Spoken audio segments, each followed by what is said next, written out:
I've been following Paul over the last 10 years. We had him on the show when he did Highlight, which was this social network that got a burst of energy, but then fizzled. And here we are at Clubhouse. Tell us a little bit more about his journey.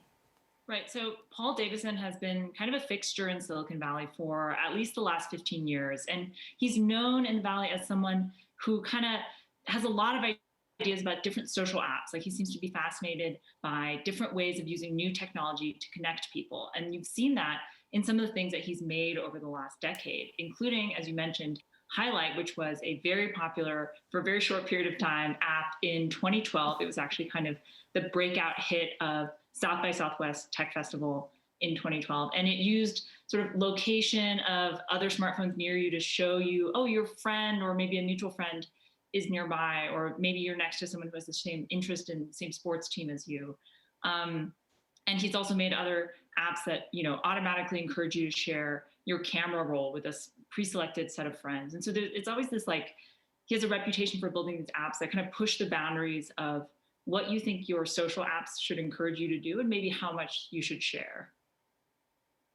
So how is his sort of personality and experience shaping the way Clubhouse is developing now? And I'm curious if you think Clubhouse is certainly bigger than Highlight ever was, but is it the next big thing or not?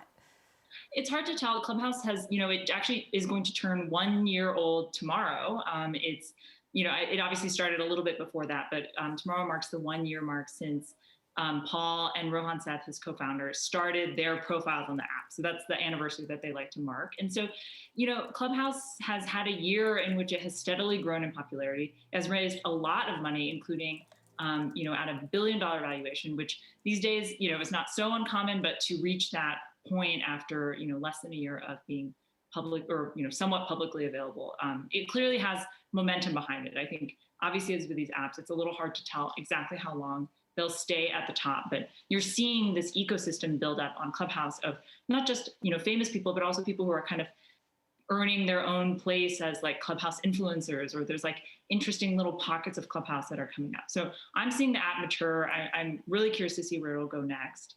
And as it relates to Paul's personality, I talked to a lot of people who used to work with him, and they all say he's super optimistic, super energetic, and really likes to come up with these new ideas. But that optimism can sometimes blind him to the ways in which his apps can be used for more nefarious things. Like, we talked to someone who said, when he built something like Highlight, he wasn't thinking about, like, what if you have a stalker? What if someone is trying to hurt you? This app could share more information than you would want.